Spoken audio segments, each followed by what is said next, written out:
Hello, hi, namaskar and juthai.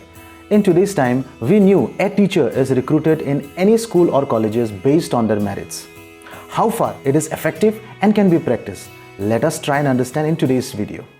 A teacher having 5 years of experience, 15 years of experience, 25 years of experience. So the articulation and modulation or the craftsmanship ability of you for the past 10 years or 25 years that we are boosting about, that is only because of the process of finishing the syllabuses, the same syllabuses, the repeated syllabuses that we do. But to teach me, there is a big introspection. Tell me one thing. I, as a teacher, goes to a classroom filled with 40 to 100 students. These many students, I have to teach a particular topic within 40 to 60 minutes. Let's ask one question. Which degree, which college and which university has qualified me to give me the ability to teach a particular subject in 60 minutes time to 40 to 100 students? Are we teaching in the class or are we blabbering? Then we have a group of students that comes out in the market who says, pronoun is a kind of a noun. Then I ask them, what is a figure of speech? Then they say, sir, figure of speech बोल के कुछ नहीं होता, parts of speech होते हैं. What is the difference between interjection and conjunction? They say, दोनों तो एक ही हैं. They join sentences. There is hardly any difference. This is the base of education. Why blood is red in color and why plants are green in color? You also know, no? If I wake you up at midnight, blood is red due to the presence of hemoglobin while plants are green due to chlorophyll. Many masters do not know that. And friends, you would laugh and you should laugh if you get to see an application written by some of these students when they are an officers at some point in their lives, or the mail that they write. The essence of education is definitely under a question mark. Do you think so our country has got a placement issue, an unemployment problem? No. Assam, a place which is agriculturally rich, and our students do not want to study agriculture. Agriculture सीखने जाओ तो खराब teachers मिलते हैं. अजीबो गरीब गंदा सा कोप वेब वाला यूनिवर्सिटी का डिपार्टमेंट्स मिलते हैं. So agriculture I will not study. And even if someone does agriculture to generate agriculture revenue in our states, that is nobody's thought. Research going back to some ICMR or going back to Pusa institution in Delhi, and then I will go outside. Why? Why will it happen? In the interview, when they sit, first question that is asked to them is, tell me something about yourself. Then they open up an encyclopedia about themselves. Nobody has taught them that telling something about yourself in the interview was not required. We need to understand the intensity and the magnitude of the meaning of the question. Tell me something about yourself means the vacancy where you have applied for and the attributes that are required in the vacancy has to match. And that is what you have to portray. Itna hi to sikhana tha. That nobody has taught. The difference between a CV, a resume and a biodata. A child doesn't know. Not a problem. In all FDPs, I ask this question, what do you think is a piece of paper taken by a fresh candidate for an interview? Everybody says it's a biodata. What is bio? Biology, body, and data? Information. Are you carrying your sharirik information? To do what? What is the correct word then? A resume or a CV? So everybody says it's all the same. So we have a state or a country where maximum to maximum of the teachers had said that there is no difference between a CV and a resume or a biodata. Then what would be the outcome of the placements of these children?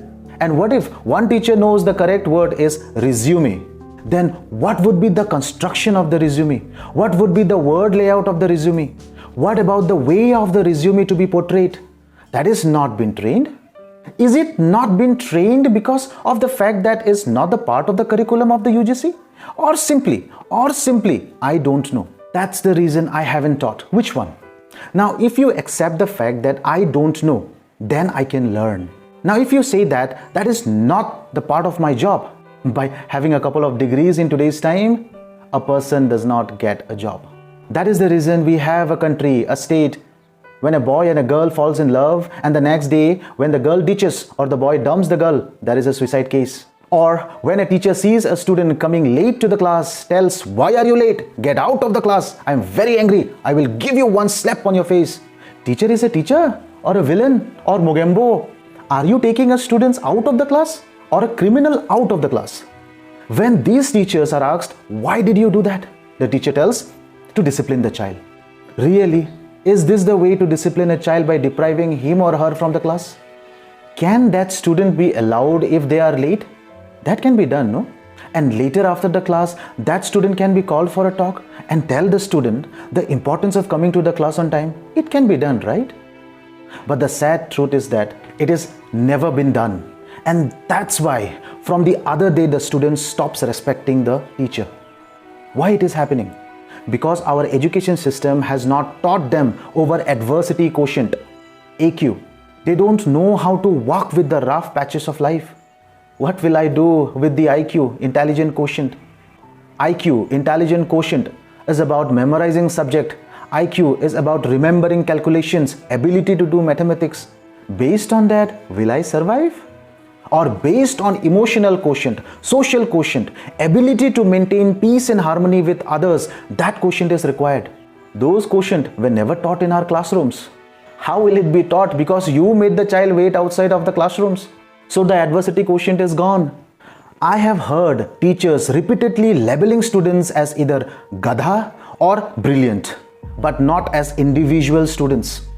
It is disheartening to see teachers reprimanding, humiliating, and shouting at students. While I do not believe that this behavior is wrong, but I do wonder about how helpless and deprived are these teachers. There is a student who was very weak academically in all the subjects, but somehow he has developed an interest in science because the science teacher applied emotional quotient and adversity quotient while taking the classes. But the child was still not able to understand mathematics. The mathematics teacher has still got the same perception over the child that he is gadha in maths and will always be. Now you can see how helpless and deprived are these teachers, that he missed to see a student's good performance in science while focusing on their other things.